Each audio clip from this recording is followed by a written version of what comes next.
नमस्कार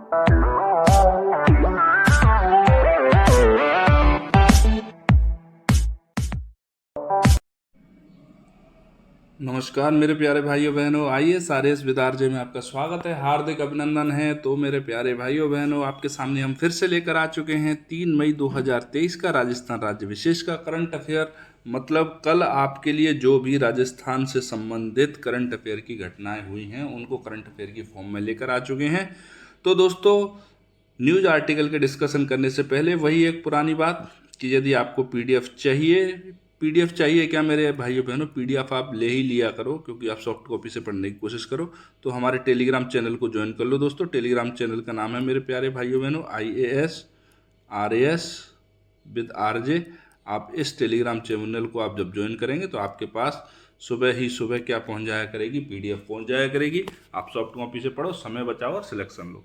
ठीक है मेरे प्यारे भाइयों बहनों, तो आपका समय बहुत कीमती है, इसलिए बिना इधर उधर की बातें किए हम आते हैं सीधे आज के अपने न्यूज आर्टिकल के डिस्कशन पर।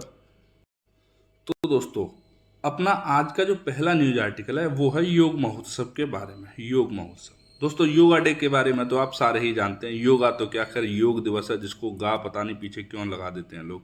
योग दिवस के बारे में तो आप जानते ही हैं। तो योग दिवस कब मनाया जाता है दोस्तों? जून के महीने में। किस तारीख को मनाया जाता है? 21 जून को। क्यों मनाया जाता है? क्योंकि यह सबसे लंबा दिन होता है। इसी दिन क्यों? क्योंकि यह सबसे लंबा दिन होता है, सबसे बड़ा दिन। भैया दिमागदार हैं मोदी जी कि भैया मनाएंगे दिन तो ऐसा मनाएंगे जो सबसे बड़ा हो। ठीक है, तो सबसे बड़ा दिन कौन सा होता है? 21 जून का, जिस दिन क्या मनाते हैं अपन? योगा दिवस मनाते हैं। तो इस योगा दिवस जो 2023 का मनाया जाएगा, उससे पहले हमने क्या किया है? योग महोत्सव का आयोजन किया है। किसका आयोजन किया है? योग महोत्सव का।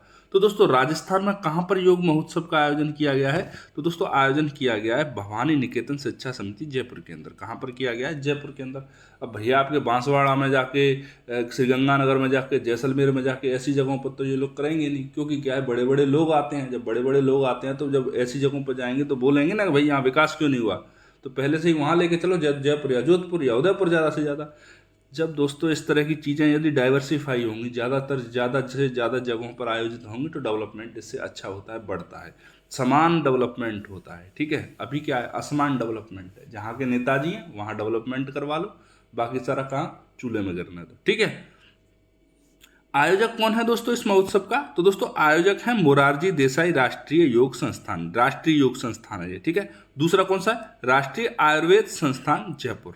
ठीक है, ये दोनों ही संस्था किसके अंदर में आती हैं? आयुष मंत्रालय के अंदर में आती हैं। मतलब एक तो हो गया आयुष मंत्रालय, सीधी सीधी बात करें तो, और दूसरी होगी राजस्थान सरकार। अब राजस्थान सरकार क्यों हो गई? क्योंकि राजस्थान के अंदर इसका आयोजन किया जा रहा है। ठीक है। और योग किसका विषय है? योग केंद्र का विषय है। राष्ट्रीय दिवस बनाया जाएगा, इस तरह की चीजें की जाएंगी। ठीक है, तो क्या हो गया, आयुष मंत्रालय जो है, आयुष मंत्रालय के अधीन ही योग आता है। होम्योपैथी, आयुर्वेद और योग, इस तरह की चीज़ों को मिला के आयुष बना है। ठीक है।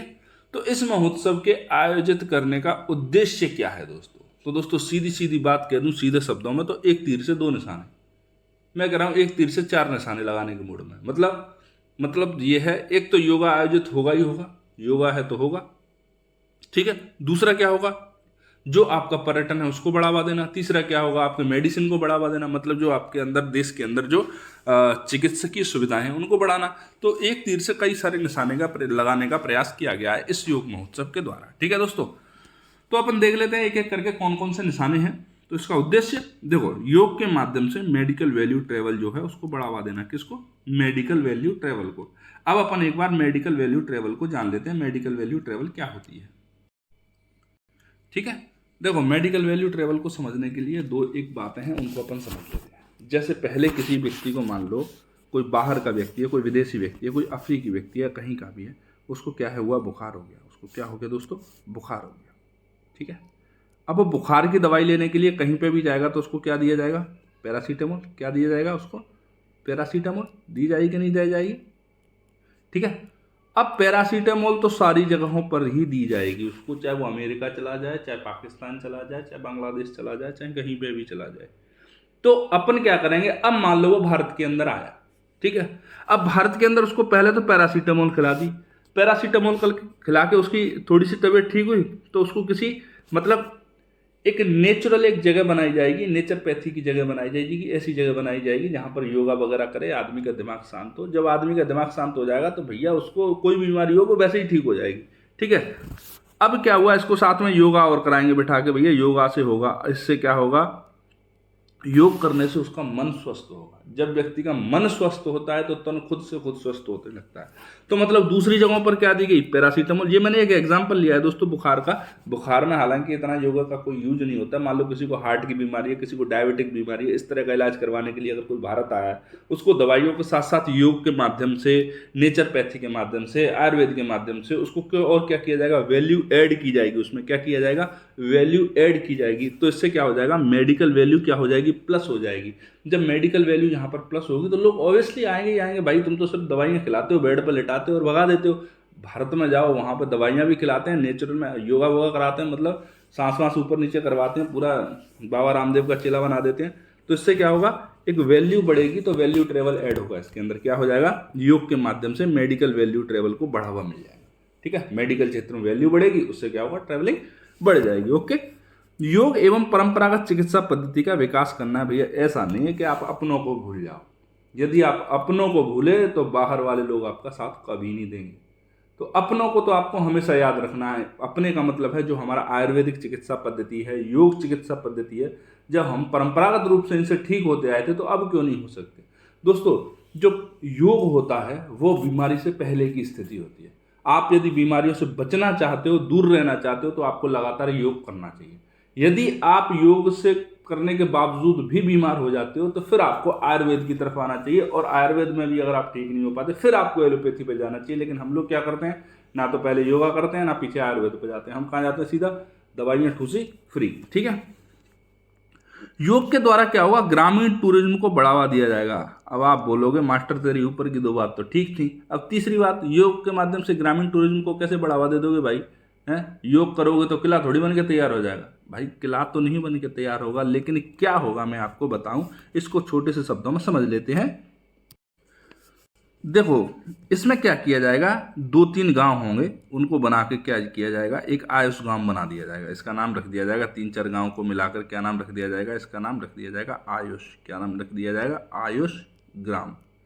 क्या बन गया यहाँ पर, आयुष ग्राम। ठीक है, जब आयुष ग्राम बन गया तो यहाँ पर क्या होगा, यहाँ पर योग के ट्रेनर बनाए जाएंगे। क्या होगा, योग के ट्रेनर होंगे, ट्रेनरों को डेवलप किया जाएगा। जो भी भाई योगा के माध्यम से ट्रेन होना चाहता है उसको ट्रेन किया जाएगा। जब योगा ट्रेनर होंगे, जब बाहर से कोई व्यक्ति आएगा योगा सीखने के लिए, क्या हुआ, वो शहरों की तरफ गया मान लो, तो वो सोचेगा यार शहर तो हम वहाँ ही घने देख रहे थे। एक तरफ क्या होगा, प्राकृतिक वातावरण में गाँव के माहौल में योगा सीखेगा वो। तो कोई भी व्यक्ति हो जो लगातार शहरों में रह रहा होगा, उसका कहीं ना कहीं मन करेगा, जैसे गांव का व्यक्ति शहर में जाके पगला जाता है, उसी तरह शहर का आदमी गांव में आके पगला हो जाता है। उसको सब कुछ अच्छा लगता है, वाह कितने खेत हैं, वाह ये गाय है, वाह ये भैंस है। उसने तो सरस की थैली का दूध पिया होता है, उसको भैंस का दूध पिला दो, पैदल पचता नहीं है 2-4 दिन, लेकिन ठीक है, उसको स्वाद आने लग जाता है। ठीक है, तो मतलब जिस तरह से गाँव का आदमी शहर की तरफ भागता है, उस तरह से शहर का आदमी भी शांति के लिए गाँव की तरफ भागता है। तो इस तरह से क्या होगा, जब बड़े बड़े जो शहरीकृत देश हैं उनके लोग जब आएंगे भारत के अंदर, तो ग्रामीण परिवेश में जाके वो अपना कुछ समय बिताएंगे मानसिक शांति के लिए। तो इससे क्या होगा, ग्रामीण टूरिज्म को बढ़ावा मिलेगा। अब आपकी समझ में आ गया होगा, उम्मीद करता हूँ। दोस्तों अब चलते हैं थोड़ा सा और आगे। तो दोस्तों देश भर में क्या होगा, आयुष हेल्थ एवं वेलनेस केंद्र सहित सभी हेल्थ वेलनेस केंद्रों पर योग आयुष करने पर ध्यान केंद्रित किया जाएगा। मतलब जितने भी आयुष हेल्थ वेलनेस केंद्र हैं या फिर कोई दूसरे तरह का हेल्थ वेलनेस केंद्र। हेल्थ वेलनेस केंद्र का मतलब सीधी सीधी बातों में बात करते हैं तो सफा खाना, अस्पताल। ठीक है, कोई भी एक ऐसा छोटा सा केंद्र है जहां पर आप ठीक हो सकते हो, चाहे वो आयुष केंद्र हो चाहे वो दूसरे तरह का केंद्र हो। सारी जगहों पर क्या है, योग का आयोजन करवाना। और क्या, योग प्रशिक्षण के माध्यम से हील इन इंडिया पहल। हील इन इंडिया का मतलब होता है भारत में आके आराम पाओ। ठीक है, भारत में हील हो जाओ, भारत में आराम पाओ। क्या करो, भारत के अंदर आराम पाओ। ठीक है, हील इन इंडिया प्रोग्राम हो जाएगा यहाँ पर। अब हम देख लेते हैं दोस्तों, तो इस बार का जो योग होने वाला है उसमें क्या चीज़ है वो अलग है और योग की अपेक्षा। तो दोस्तों योग दिवस 2023 पर क्या होगा, आर्कटिक रीजन मतलब दुनिया का सबसे नॉर्थ किनारा, इसके बाद पृथ्वी समाप्त।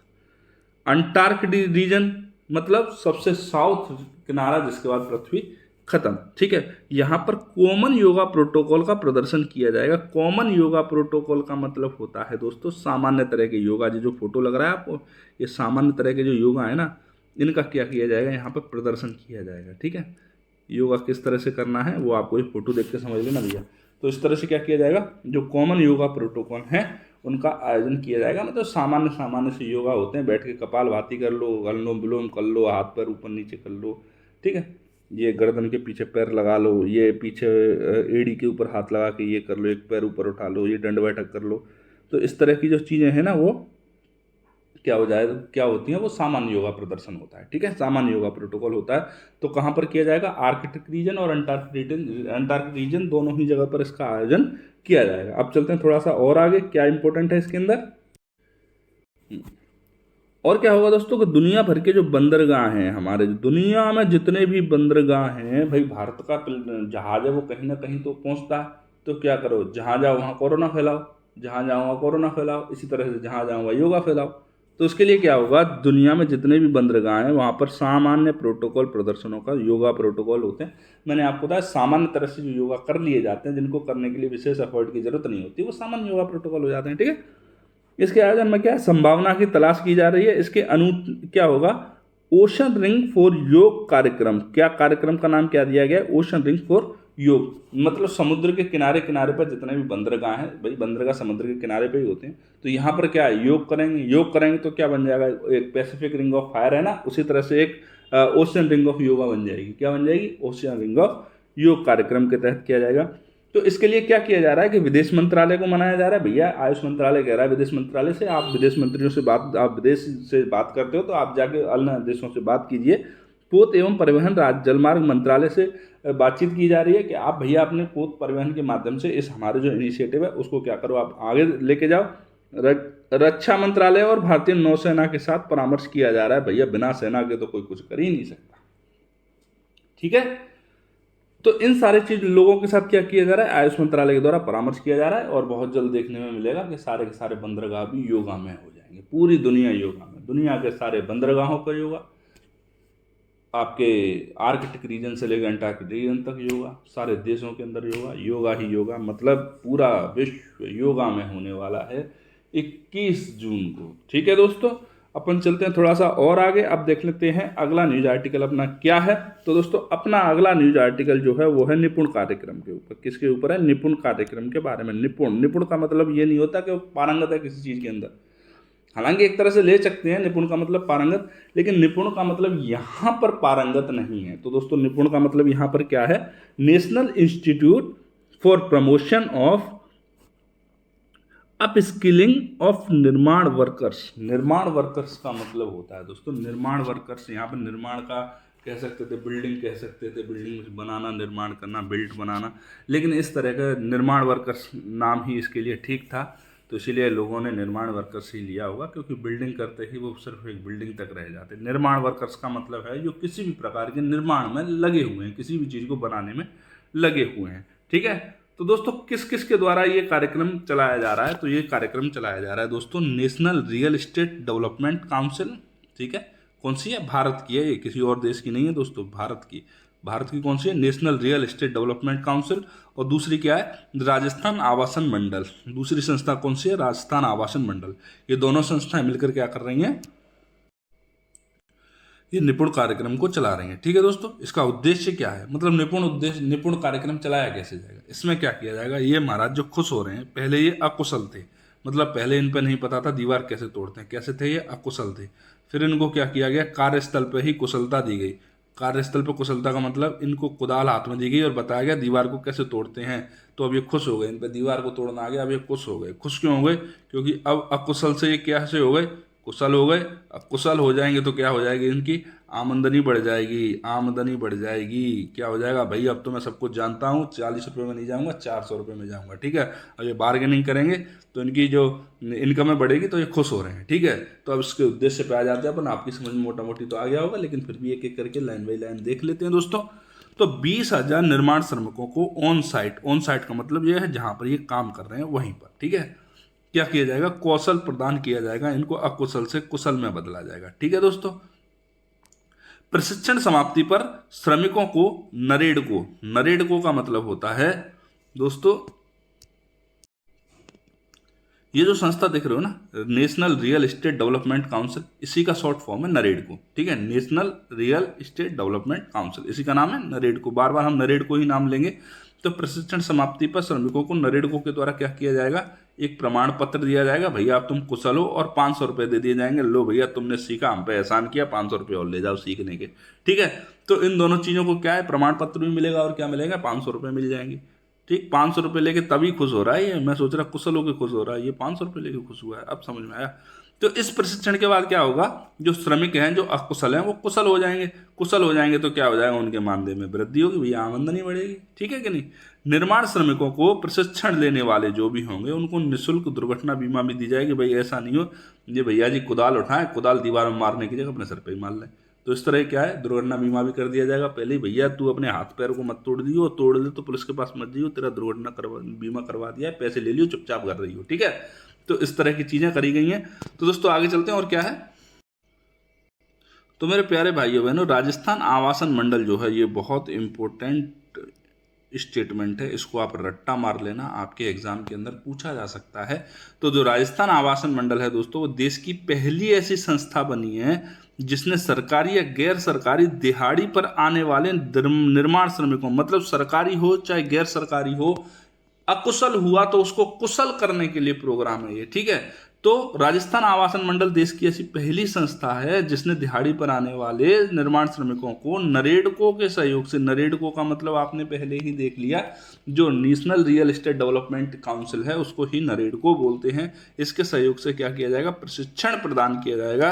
प्रशिक्षण हेतु राजस्थान आवासन मंडल को नोडल एजेंसी बनाया गया है। किसको, राजस्थान आवासन मंडल को नोडल एजेंसी बनाया गया है।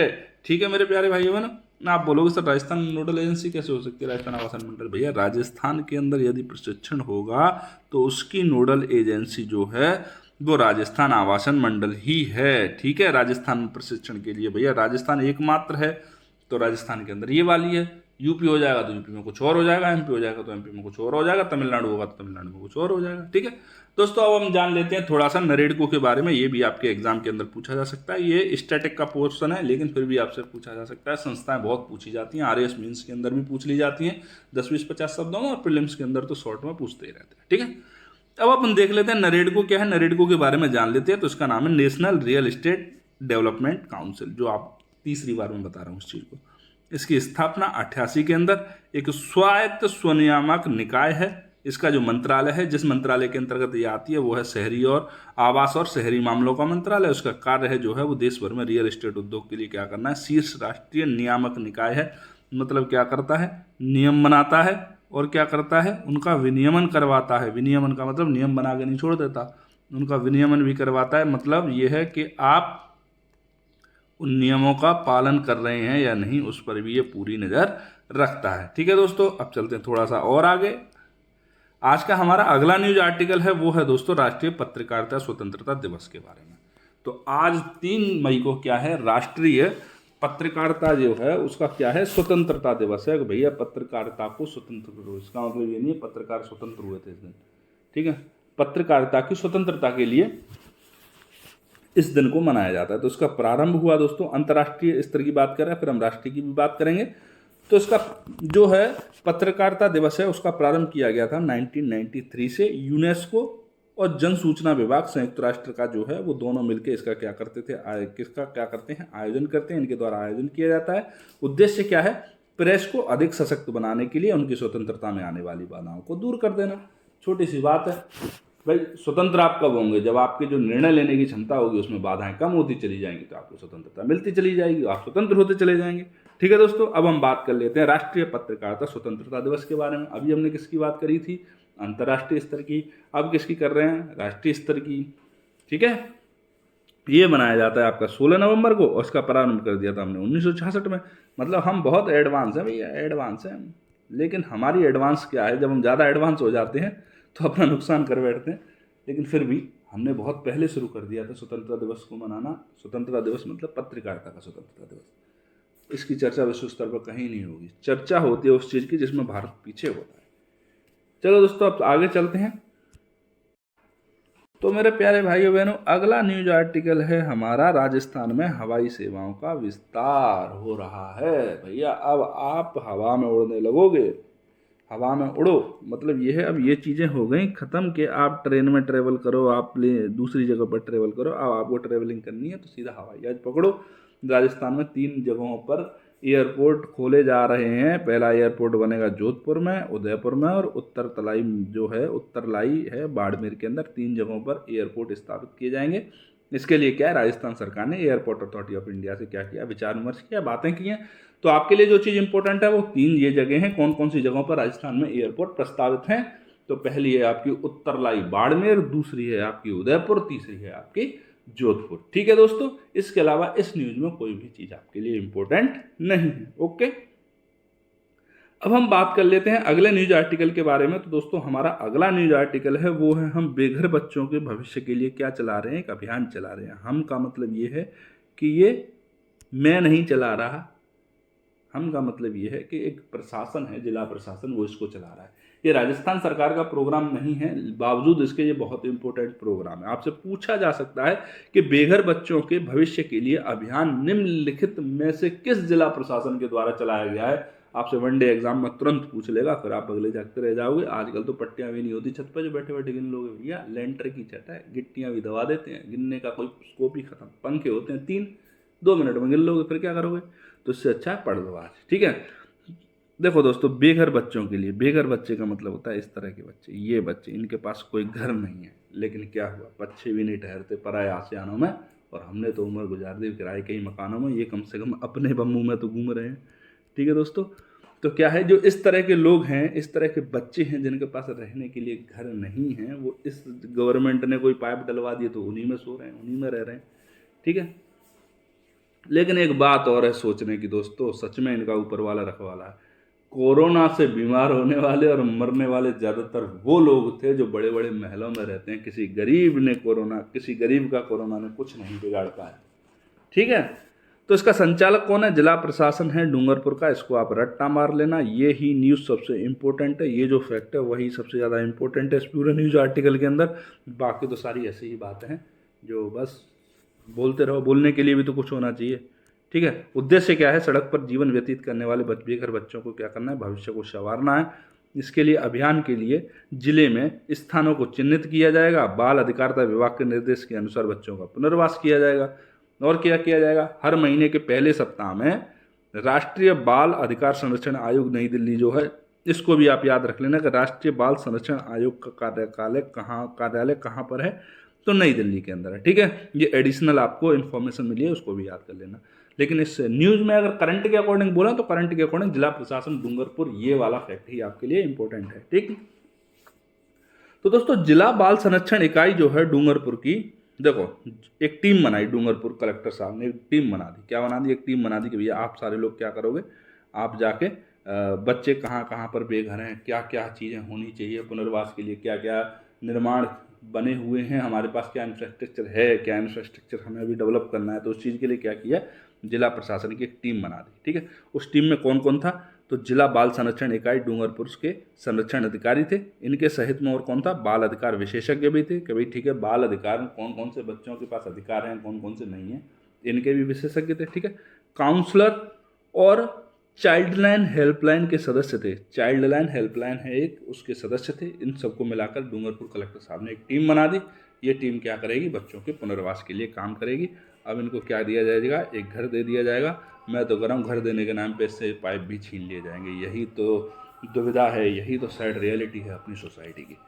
ठीक है मेरे प्यारे भाइयों बहनों, अब चलते हैं अपन थोड़ा सा और आगे। तो दोस्तों, जब राष्ट्रीय बाल संरक्षण आयोग का जो है वो जिक्र हुआ है तो अपन क्या कर लेते हैं, उसको एक बार देख लेते हैं। इसका हेडक्वार्टर कहाँ है? दिल्ली में। आपने पहले ही देख लिया।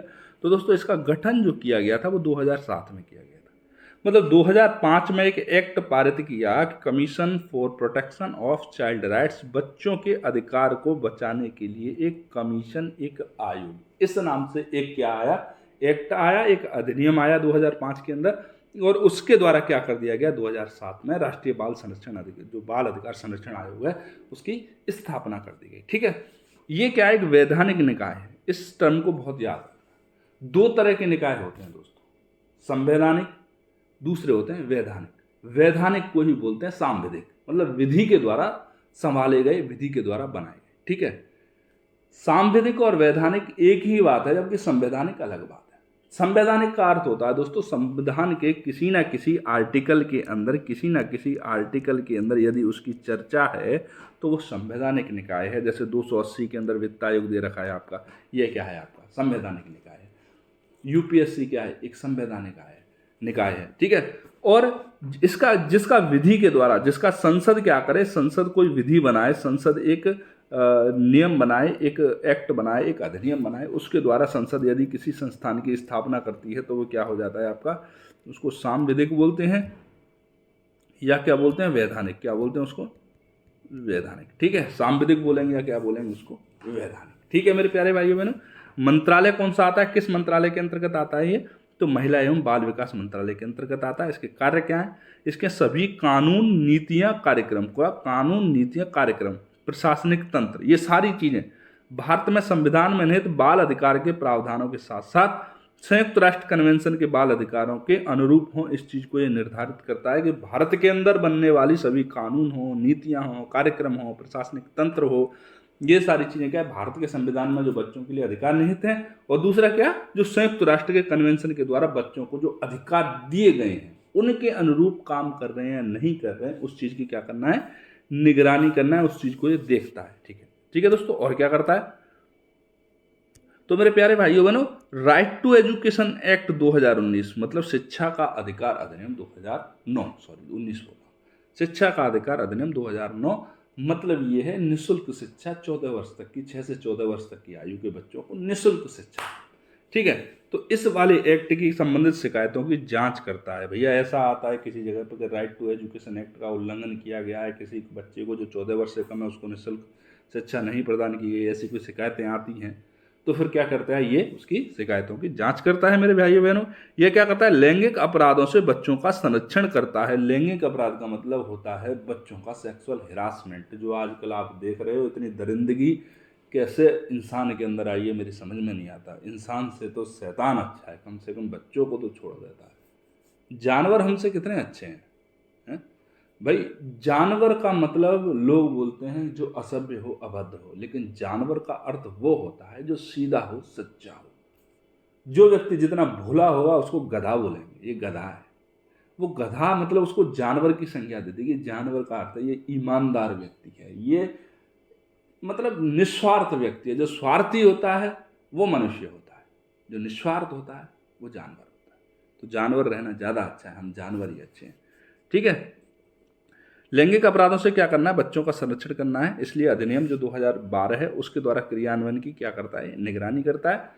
और आगे चलते हैं दोस्तों, हमारा अगला जो न्यूज आर्टिकल है वो है Rajasthan state yoga sport championship 2023। इसमें कुछ भी इम्पोर्टेंट नहीं था, मार्केट का कंपटीशन था, इसीलिए मैंने इसको समाहित कर लिया। बस ये चीज़ याद रख लो कि इसका आयोजन जयपुर के अंदर हुआ है। बस ये संस्था भी इतनी इम्पोर्टेंट नहीं है जिससे कि इनका नाम याद रखा जा सके, और ये जिनको ये पुरस्कार दिया गया है वो भी बहुत इम्पोर्टेंट नहीं है। आप जब तक एग्ज़ाम दोगे लगभग 1000 लोगों की लिस्ट होगी आपके पास जो पुरस्कार प्राप्त किए होंगे। इसीलिए जब भी आपका एग्ज़ाम हो, आपको तो पता ही होगा, हमें तो नहीं पता कि आपका एग्ज़ाम कब है, तो आपको जैसे लगे, जैसे मई का महीना चल रहा है, आपको लगे कि यार मेरा जुलाई के अंदर एग्ज़ाम है, ठीक है, तो जिस दिन, तो लगभग 2 महीने पहले से जो नाम आते हैं जिनको क्या दिया जाता है, पुरस्कार दिया जाता है, आप उन नामों को याद रखो, उन्हीं पर्सनैलिटीज़ को याद रखो। उससे ज़्यादा आपको याद रखने की ज़रूरत नहीं है, क्योंकि आप उससे ज़्यादा याद रखने की कोशिश करोगे तो जहाँ से आप याद रख सकते हो उन चीज़ों का रिवीजन नहीं कर पाओगे और